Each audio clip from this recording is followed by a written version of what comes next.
자, 오늘의 47번째 퀴즈의 정답이 이제 말씀드릴 차례가 왔는데요.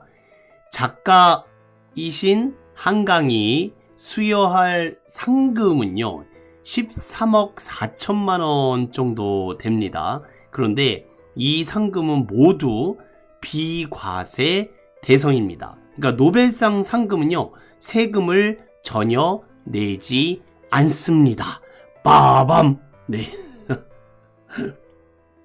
자, 어쨌든 많은 분들이 상금에 대한 세금 문제에 대해서 궁금해 하고 있죠. 네, 우리나라의 소득세법에 따르면 노벨상과 같은 국제적인 상은요, 모두 비과세 처리가 됩니다. 소득세법 시행령 제18조에 따르면요, 외국 정부나 국제기구로부터 받은 상금과 부상이요, 비과세 소득으로 분류되고 있기 때문이다 라는 겁니다. 그래서 이제 한강 작가는 세금을 전혀 내지 않고 상금을 전액 수령할 수 있어요. 노벨 문학상 외에도요, 과학전람회 상금이라든지 대한민국 미술대전 상금, 체육상 상금, 등등 일부 국내외 상금도 비과세 대상이 포함된다고 해요.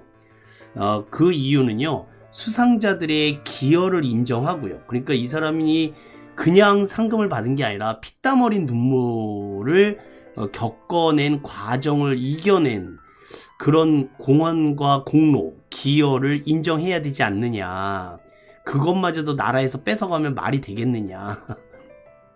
그러니까 국제적인 성취를 장려하기 위해서 만든 세제 혜택이라고 보시면 좋으실 것 같습니다. 자, 이렇게 우리가 그 노벨상의 상금은 세금을 떼지 않는다라는 거를 꼭 기억을 해 두셔야 되고요. 아까 제가 처음에 김대중 전 대통령은 약 10억이나 11억 정도 받으셨다고 했잖아요. 그 한강 작가의 상금은 13억인데 이게 왜 다르냐 하면은요, 그 노벨이라는 이 과학자가 상금을 조성을 할 때 자신의 재산을 전액 기부를 해요. 다이너마이트를 만든 사람으로서 그 당시에 어마어마한 부를 걸머쥐거든요. 근데 이제 그 돈을 이제 재단을 설립을 하면서 노벨 재단을 설립을 해서 그 재단에서 유가증권, 그러니까 주식시장에 돈이 될 만한 그런 곳에 투자를 합니다. 부동산도 사고요, 주식도 사고, 그래서 재투자를 해서 거기서 나오는 수익금의 약 70% 정도를 이 노벨상으로 수여를 하는 거예요. 그러니까 주식시장의 변동에 따라서 상금이 적을 수도 있고 많을 수도 있다 이거죠. 그러니까 김대중 전 대통령께서는, 엑스프레지던트께서는 상금을 적게 받으셨으니까 별로 운이 없으셨던 거죠. 가장 많은 노벨상은 약 19억까지도 나왔다고 해요. 그러니까 제가 개인적으로 생각할 때요, 노벨상 수상자는 이런 어떤 분들이 아니라 노벨상 그 노벨 재단에서 투자를 해서 엄청난 수익금을 벌어들인 그 사람들한테 줘야 되지 않나. 그 노벨 재단의 직원들한테 줘야 되지 않나. 네, 맞는 말 같아요. 그쵸? 대단한 사람들 아닙니까? 어떻게 이렇게 매년 빠지지 않고 수익금을 낼 수 있는지, 그것도 10억 넘게 5개의 상을 주는데 5명한테 주니까 약 60억 내지 70억, 많게는 100억까지도 매년 주는 거예요. 그러니까 대단한 투자 실력을 갖고 있다라고 생각할 수 있습니다. 자, 이딴 얘기들을 같이 하시되 영어 단어도 꼭 섞어서 얘기를 해주세요. 자, 작가라는 우리말의 영어 표현은 뭐라고 그랬죠? author, author라고 그랬습니다. author 또는 author. 좀 이상한데 author가 더 나으실 것도 같아요. 자, author인 한강 씨가 수여하다. 자, 이 단어도 꼭 알아두시기를 바랍니다. 한국말처럼 많이 쓰는 영어 단어이기 때문에 그래요. award를 쓰시고 award.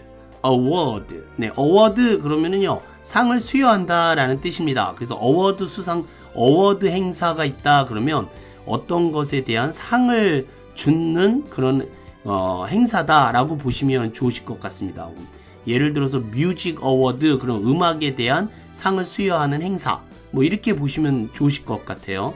자, 상금을 영어로 당연히 money라고 그랬었어요. 상이라는 단어가 prize였기 때문에 prize money 그러면 상금이라고 하시면 되겠고요.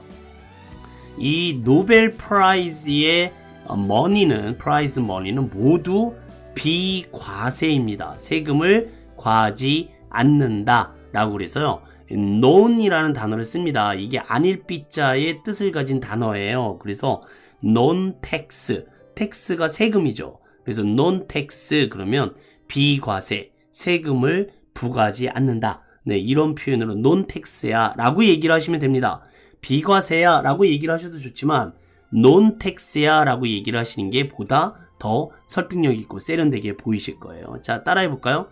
author 한강이 어워드할 프라이즈 머니는 13억 4천만 원인데 그게 모두 뭐라고요? non-tax다 라고 여러 번 반복해서 말씀해 주시기를 부탁드리겠습니다. 자, 이렇게 해서 노벨상과 상금에 관한, 또 노벨상 수여와 또 노벨에 관련된 여러 가지 이야기들을 같이 나눠보시면서 영어 공부를 하셨습니다. 당연히 고사성어까지 곁들이셔야 완성작입니다. 우리의 공부가. 이번에 우리가 받은 노벨 문학상은 정말로 뜻깊은 일입니다. 그야말로 한강 작가의 오랜 세월에 걸쳐서 아무도 알아주지 않지만 자신만의 어떤 신념을 가지고 꿋꿋이 밀고 나간 그런 쾌거가 아닐 수 없다라고 말씀을 드렸었어요. 게다가 그녀의 작품을 알아본 사람이 있었기 때문에 이 일이 가능하지 않았나. 네, 그것을 백락일고라고 합니다. 한강 작가의 이번 수상은 백락일고가 있었기 때문이다 라고 얘기할 줄 아시면 되는데요.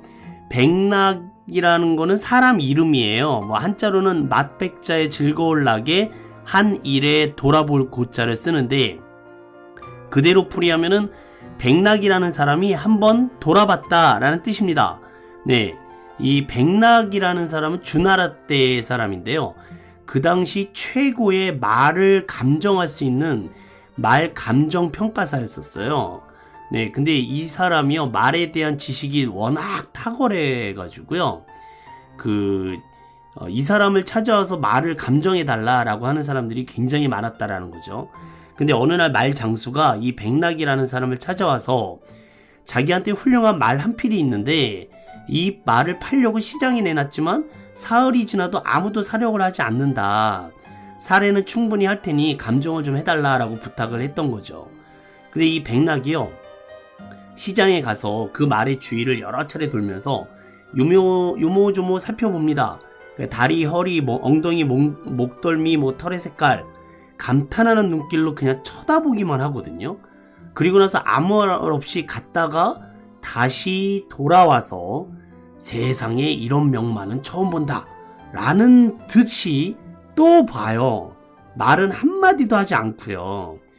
그러더니 그걸 지켜본 사람들이 그야말로 그 말은 정말 구하기 힘든 준마다 라고 여겨서요, 앞다퉈서 서로 사려고 했지만 말값이요 순식간에 껑충 뛰었다 이겁니다. 백락이 한번 돌아봤다. 백락일고라는 이 고사성어는요, 누군가의 재능을 알아보는 사람이 있어야 그 재능이 빛을 본다 라는 뜻으로 사용된다 라는 거죠. 자신의 참모습을 알아주는 누군가가 있다는 건 삶에서 큰 행운이 아닐 수 없습니다. 물론 알아봐줄 그 무언가를 찾는 게 먼저겠죠. 최선을 다하고 기다리는 게 바른 순서인 것 같습니다. 저도요, 백락을 기다리고 있는 사람 중에 한 사람입니다. 자, 이 노벨상 생각하면 이 말을 해주시면 될 것 같아요. 예, 스웨덴에서 백락일고가 나타났다 이렇게 얘기를 해주시고요. 그렇게 해서 낙양이라는 이 도시에 그 종이가 귀해졌다, 낙양이라는 말은 서울을 뜻하는 말입니다. 수도를 뜻하는 말인데 그 종이지와 귀할 귀자를 뒤에 붙여서 낙양지귀, 그러니까 백락일고에 그런 일이 생기게 되면 낙양쥐귀의 결과가 나타난다. 낙양의 종이가 귀하게 된다 이겁니다. 그 말의 뜻은 문장이나 저서가 호평을 받아서 잘 팔릴 것이다 라는 뜻입니다. 쓴 글의 평판이 널리 알려지고요. 그런 저서가 많이 팔린다 라는 뜻이 낙양쥐귀가 되겠습니다. 우리도 출판 기념회를 했잖아요. 여러분들도 저자세요. 백락을 꼭 기다리시기를 부탁드리고요. 그렇게 되면 우리도 언젠가는 낙양쥐귀 할 것이라 믿습니다. 자, 80번째 동영상이었고요. 47번째 OX 퀴즈는 노벨상의 상금도 세금을 내야 한다? 아니다 이겁니다. X라고 꼭 표시를 해주시고요.